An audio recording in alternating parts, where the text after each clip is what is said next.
বন্ধুরা, ঘটনাটা শুরু হয় একেবারে স্পষ্টভাবে। কলকাতায় একটি বেসরকারি রাজনৈতিক কনসালটেন্সি সংস্থার অফিস ও বাড়িতে কেন্দ্রীয় তদন্তকারী সংস্থা ইডি হঠাৎ করে হাজির হয়। 4 বছর পুরনো কয়লা মামলার সূত্র ধরে এই তল্লাশি অভিযান। সেই তল্লাশির মাঝেই সেখানে পৌঁছে যান মুখ্যমন্ত্রী মমতা বন্দ্যোপাধ্যায়। তিনি শুধু উপস্থিত থাকেননি, তিনি প্রকাশ্যে প্রশ্ন তোলেন, আপত্তি জানান এবং দাবি করেন যে ইডি যে নথিপত্র দেখাচ্ছে সেগুলি রাজ্যের রাজনৈতিক কার্যকলাপের সঙ্গে যুক্ত। তার বক্তব্য, এটা কার্যত তার নিজের দপ্তরে ঢুকে পড়ার সমান। এখান থেকেই পরিস্থিতি বদলে যায়। প্রশাসনিক তল্লাশি মুহূর্তের মধ্যে রাজনৈতিক সংঘাতে রূপ নেয়। এই ঘটনাটা কেন গুরুত্বপূর্ণ সেটাই এখন মূল প্রশ্ন।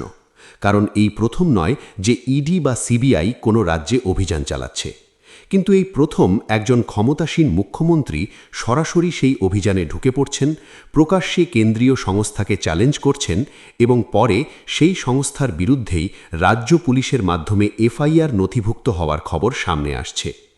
এখানে আর শুধু একটি তল্লাশি বা একটি মামলা নেই, এখানে আছে কেন্দ্র বনাম রাজ্য, দিল্লি বনাম কলকাতা এবং ক্ষমতার সাংবিধানিক সীমা নিয়ে একেবারে খোলা লড়াই।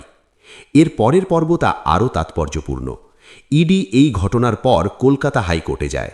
তাদের দাবি ছিল মুখ্যমন্ত্রী তদন্তে হস্তক্ষেপ করেছেন, গুরুত্বপূর্ণ নথি সরিয়ে নেওয়া হয়েছে এবং এই বিষয়ে জরুরি ভিত্তিতে শুনানি দরকার। ইডির প্রত্যাশা ছিল দ্রুত কোনো নির্দেশ, হয়তো কড়া পর্যবেক্ষণ। কিন্তু হাইকোর্ট শুনানি পিছিয়ে দেয়, পরবর্তী তারিখ দেয়।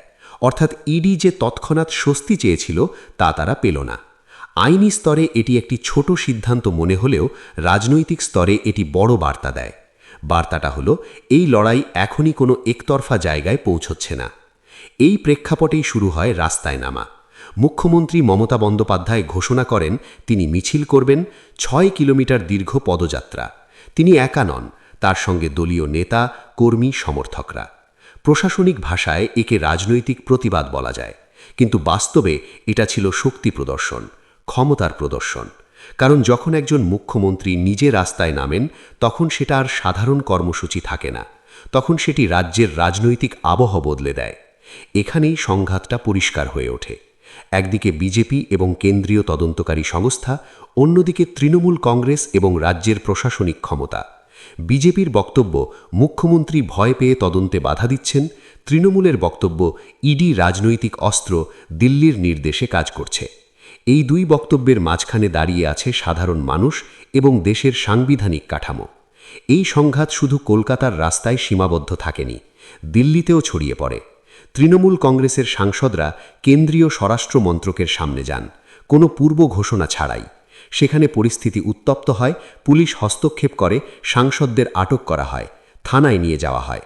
সেখান থেকেই ভিডিও বার্তা আসে, দাবি করা হয় তাদের আটকে রাখা হয়েছে, খাবার জল দেওয়া হয়নি। এই দৃশ্যগুলো রাজনীতিতে নতুন নয়, কিন্তু প্রেক্ষাপটটা নতুন। কারণ একই দিনে একজন মুখ্যমন্ত্রী রাস্তায়, সাংসদরা থানায় এবং কেন্দ্রীয় সংস্থা আদালতে। এখন প্রশ্ন উঠছে, ক্ষমতার কেন্দ্র কোথায়, দিল্লিতে না রাজ্যে?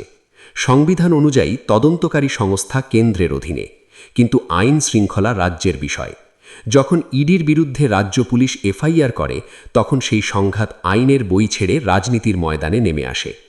এটা আর শুধু মামলার লড়াই নয়, এটা ক্ষমতার সীমারেখা নিয়ে লড়াই। এই পুরো ঘটনা প্রবাহের প্রভাব কি হতে পারে? প্রথমত, পশ্চিমবঙ্গের রাজনীতিতে মেরুকরণ আরও তীব্র হবে। তৃণমূল সমর্থকদের কাছে মমতা বন্দ্যোপাধ্যায় নিজেকে দিল্লির বিরুদ্ধে লড়াই করা একমাত্র শক্তি হিসেবে তুলে ধরছেন। বিজেপি সমর্থকদের কাছে তিনি তুলে ধরছেন একজন নেতা হিসেবে যিনি তদন্ত এড়াতে চান। মাঝখানে থাকা ভোটারদের জন্য এই পরিস্থিতি জটিল। তারা একদিকে কেন্দ্রীয় সংস্থার নিরপেক্ষতা নিয়ে প্রশ্ন তুলছেন, অন্যদিকে রাজ্য ক্ষমতার অতিরিক্ত ব্যবহারের আশঙ্কাও দেখছেন। দ্বিতীয়ত, জাতীয় রাজনীতিতে এর প্রভাব পড়বে। কারণ বিরোধী শিবিরে দীর্ঘদিন ধরেই প্রশ্ন, কে বিজেপির বিরুদ্ধে মুখ হয়ে উঠবে, কে সরাসরি লড়াইয়ের ভাষা বলবে। মমতা বন্দ্যোপাধ্যায়ের এই রাস্তায় নামা, দিল্লিকে চ্যালেঞ্জ করা, সেই প্রশ্নে তাকে আবার সামনে নিয়ে আসছে। এটা শুধু বাংলা নয়, গোটা দেশের বিরোধী রাজনীতির জন্য একটি পরীক্ষার মুহূর্ত। তৃতীয়ত, প্রশাসনিক স্তরে এর দীর্ঘমেয়াদী প্রভাব হতে পারে। যদি রাজ্য ও কেন্দ্রের সংঘাত এভাবে প্রকাশ্যে বাড়তে থাকে, তাহলে ভবিষ্যতে যে কোনো তদন্ত, যে কোনো কেন্দ্রীয় হস্তক্ষেপ আরও বেশি রাজনৈতিক রং নেবে। এতে তদন্তের বিশ্বাসযোগ্যতা যেমন প্রশ্নের মুখে পড়বে, তেমনি রাজ্য প্রশাসনের নিরপেক্ষতাও বতয়ে। সবচেয়ে গুরুত্বপূর্ণ প্রশ্নটা এখানেই, এই লড়াই কি আদৌ আইনের শাসনকে শক্তিশালী করছে, নাকি রাজনীতির স্বার্থে আইনকে আরও বিতর্কিত করে তুলছে? যখন একজন মুখ্যমন্ত্রী বলেন ইডি মানেই বিজেপি, আর বিজেপি বলে মুখ্যমন্ত্রী তদন্তে বাধা দিচ্ছেন, তখন সাধারণ মানুষের কাছে সত্যটা কোথায় দাঁড়ায়? এই মুহূর্তে যা পরিষ্কার তা হলো পরিস্থিতি থামছে না। আদালতে শুনানি বাকি, রাস্তায় আন্দোলন চলছে, দিল্লিতে রাজনৈতিক চাপ বাড়ছে। 2026 সালের বিধানসভা নির্বাচন এখনও দূরে, কিন্তু তার আগেই বাংলার রাজনীতি গরম। প্রশ্ন শুধু একটাই, এই সংঘাতের শেষ কোথায়? কেন্দ্র কি আরও কঠোর হবে, না রাজ্য আরও আক্রমণাত্মক হবে? আর এই টানাপোড়েনের মাঝে সাধারণ মানুষের স্বার্থ কোথায় দাঁড়াবে? এই প্রশ্নগুলোর উত্তরই ঠিক করবে এই মুহূর্তটা কেবল একটি রাজনৈতিক নাটক হিসেবে থাকবে, না ভবিষ্যতের রাজ্য কেন্দ্র সম্পর্কের দিশা বদলে দেবে। বন্ধুরা, এ বিষয়ে আপনারা কি মনে করেন? এই লড়াই কি গণতন্ত্রকে শক্তিশালী করছে, নাকি ক্ষমতার সংঘাতকে আরও গভীর করছে? জবাব দেবেন আপনারা। Please subscribe the Daily News YouTube channel and like this video, share your opinion. Thank you.